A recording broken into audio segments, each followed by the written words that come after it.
The chamber smelled of 3 different atmospheres pumped through 3 separate ventilation columns, and none of them agreed with each other. That was standard for a galactic Concord session. 17 species, 1 room, and the air itself couldn't reach consensus. Ambassador Sci-Fi had stopped noticing years ago. 11 years in that seat had taught her which ventilation column vibrated from Vreth subsonic translators, which water jug was actually Sulaki nutrient paste, and most importantly, when a room was about to make a mistake it couldn't take back. Today's session was about the Verath corridor. 3 star systems, 1 ribbon of trade lanes, and a Vreth dominion that had decided after 60 years of quiet coexistence that it wanted what humanity had been managing. They dressed the claim in conquered language, historical proximity, navigational necessity, resource dependency, but stripped of the ceremony, it was a land grab. Everyone in that chamber understood it. The question was whether anyone would say so out loud. High Delegate Vrethsanar invited responses. 2 species recommended further study.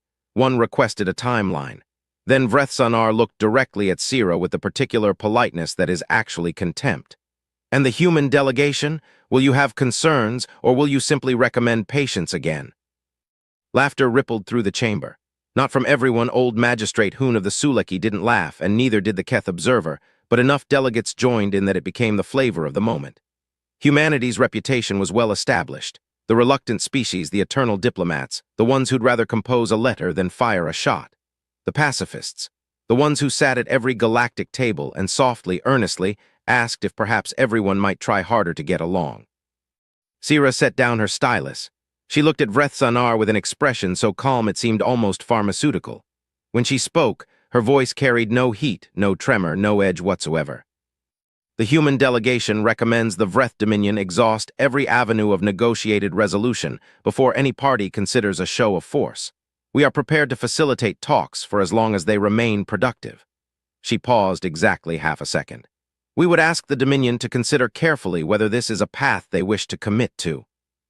More laughter. Even some of the neutral delegations smiled.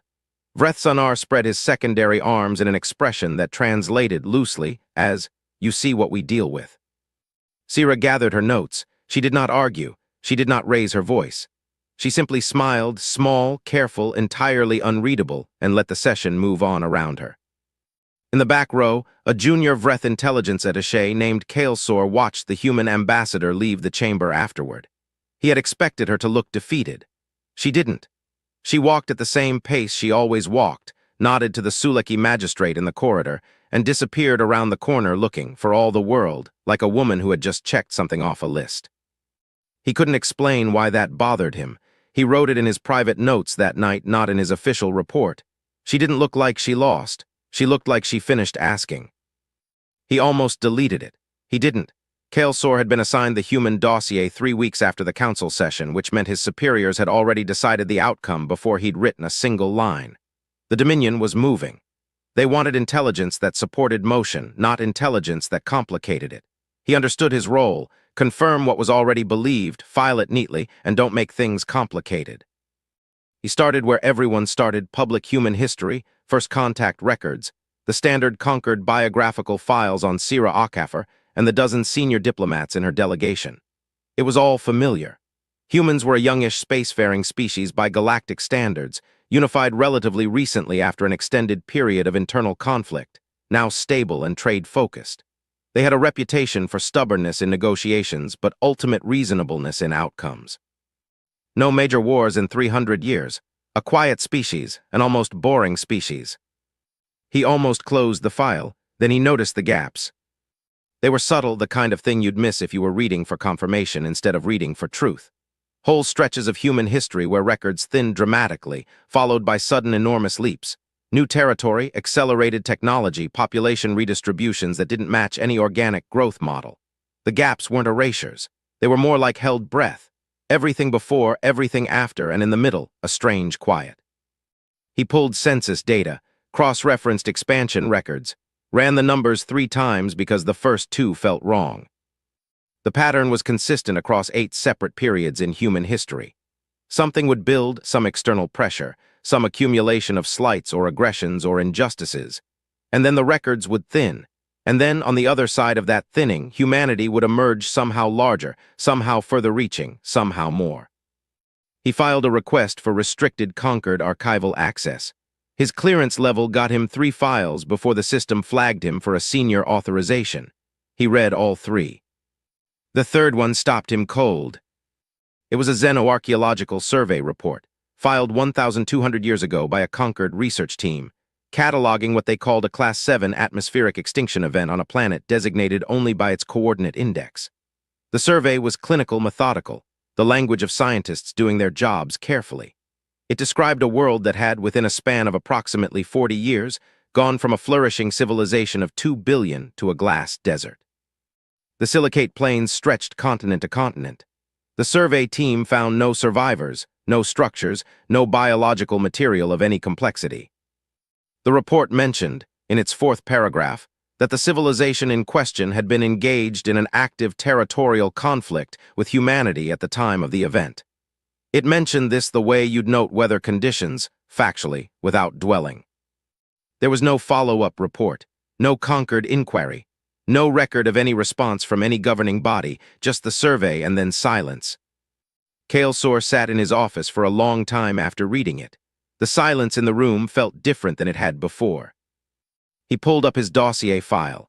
His official summary was half-written: humanity as passive, humanity as diplomatic, humanity as the species most likely to absorb pressure and deflect rather than retaliate. All of it true. All of it accurate for 300 consecutive years of observable record. He stared at the coordinate index of the glass planet and thought about what 300 years of peace actually meant, if it was preceded by something that warranted a sealed file and no follow-up. He began writing a second document, not his official report, a private one. He titled it simply, "What I Think I'm Actually Looking At." He wrote 3 sentences, stopped, and locked the file. Then he went home and, for the first time in his career, suggested to his wife that they consider whether her sister's house on the Dominion interior was large enough to host a long visit. The Velhari Trade Station was not a military installation. That point matters, and it matters precisely because the Vreth Dominion knew it when they moved on it at 3:40 station time on a Tuesday. Velhari was a civilian hub, freight routing, passenger transit, medical supply distribution for 6 colony rings in the outer Verath corridor. It had no weapons systems, no fighter complement, no defensive shields worth the name. It had 3,200 people, dock workers, freight clerks, a school with 180 children enrolled, 2 competing noodle restaurants that had been feuding over the same corner of the promenade for 11 years, and a tiny administrative office where a human logistics authority officer named Demi Vasquez had been filing the same quarterly transit reports since before Kaelsor had joined the intelligence service. The Vreth sent 4 warships. It took 9 minutes. No one was killed. The Vreth were being surgical, not savage at this stage. But 3,200 people were now under Dominion authority. Demi Vasquez's office was now a Vreth command post. The noodle restaurants were closed. The school was shuttered. The children were confined to residential sections, while Vreth officers cataloged everything on the station that had a human authority stamp on it. In the Concord chamber, it was called an administrative enforcement action pending corridor jurisdiction review. Several delegations asked for a timeline. 2 issued formal statements of concern. The usual machinery of an action began to turn its familiar wheels. Director Sira Akafer requested a private channel with High Commander Vrethnishul, the military head of the Dominion's expansion operation. The request was processed. The connection opened. 11 minutes. The conversation was never recorded. Both sides had agreed to off-record terms as a condition of the call. What happened inside those 11 minutes is reconstructed only from the High Commander's subsequent behavior, and from a single aide who was standing close enough to see his expression change partway through. According to that aide, the High Commander began the call looking relaxed and ended it looking like he was trying to remember something important he'd forgotten to do. Sira's side of the call, reconstructed from the aide's one-sided account, consisted primarily of silence while the commander spoke, a few brief clarifying questions, and near the end, one statement that the aide couldn't hear clearly but described as very short, very quiet. The call ended. The High Commander ordered 2 additional stations seized before sunset. That evening, Kaelsor received a message from his wife. His sister-in-law had said yes. There was room. He wrote back immediately, "Start packing, don't wait for me." The communiques stopped. Not reduced, stopped.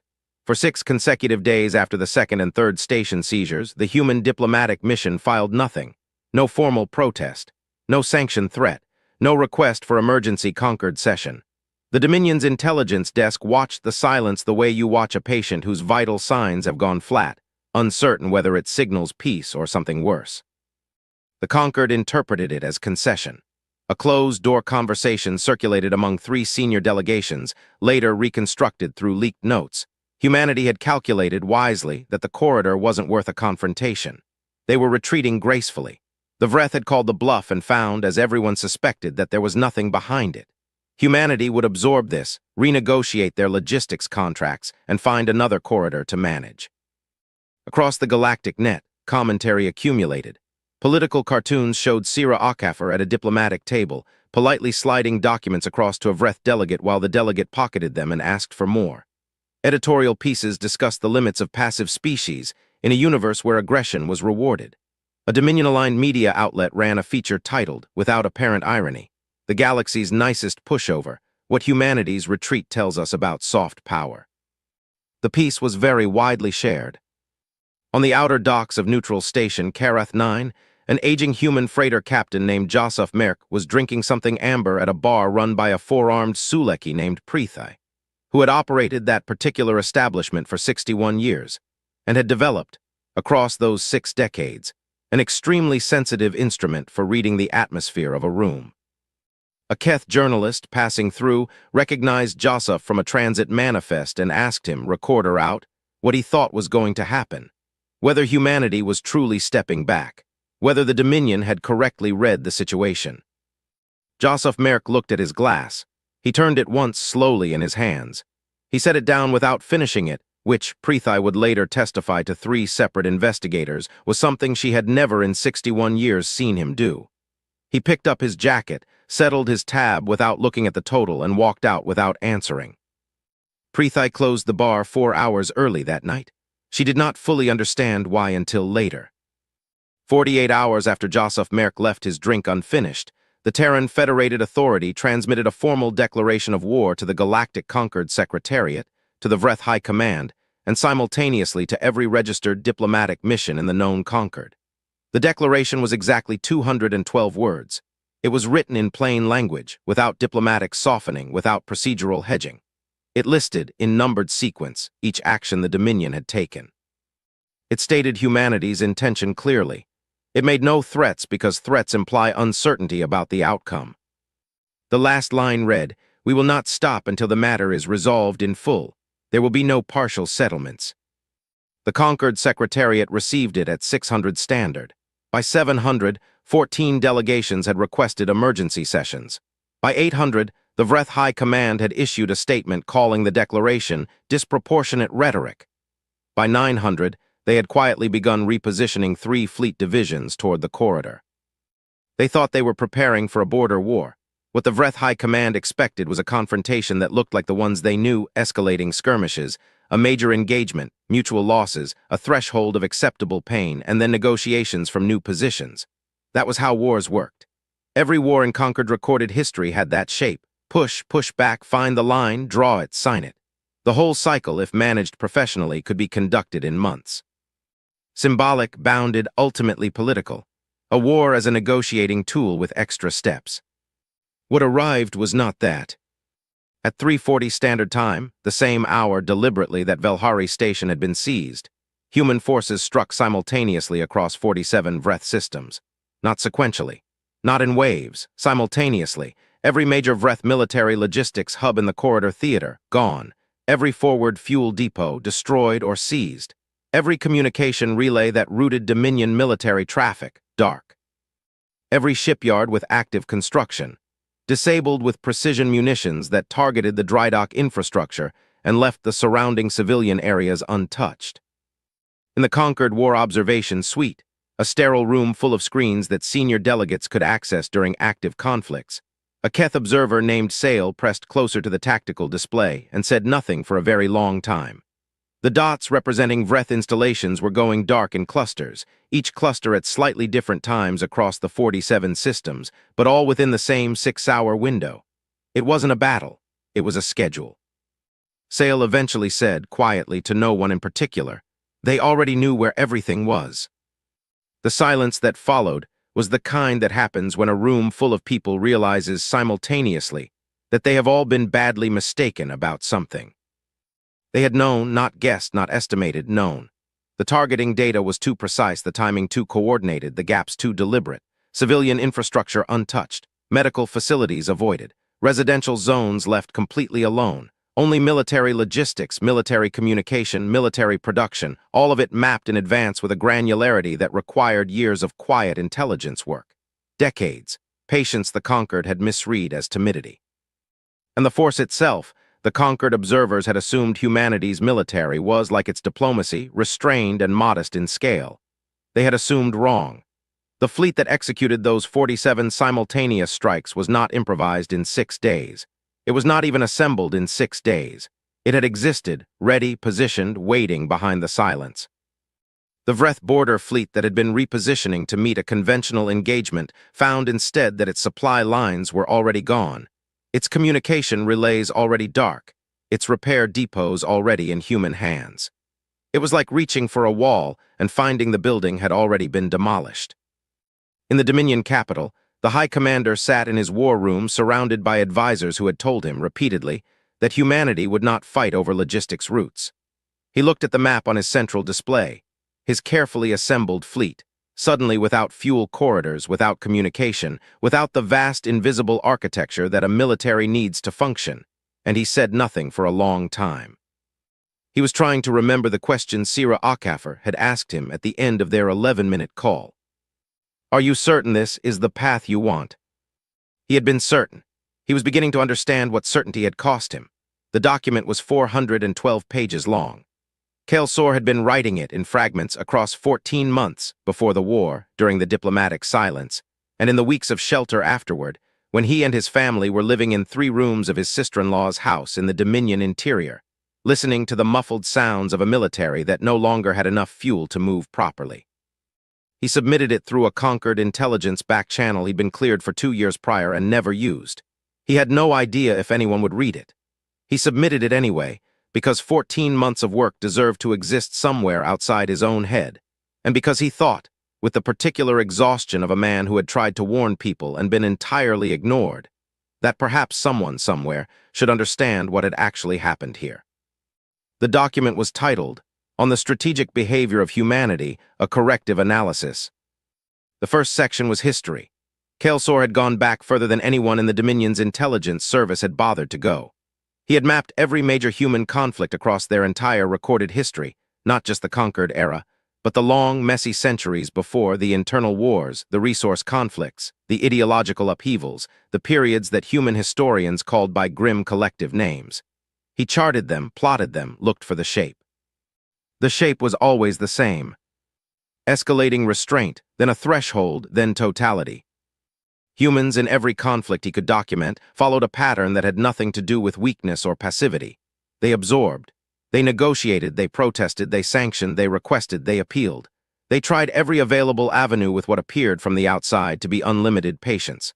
And then, and this was the part no outside observer seemed to have properly understood, they didn't fight back proportionally. They didn't match force with equivalent force. They committed. Completely, organizationally, institutionally. They redirected enormous portions of their civilization toward a single objective and did not redirect back until the objective was finished. The glass planet in the sealed report was not an anomaly. Kaelsor had found 3 others, all sealed, all from before the conquered era, all following the same pattern, a species that had pushed humanity past a threshold and then discovered that humanity's response was not sized to the insult, it was sized to the problem. The second section was recent intelligence.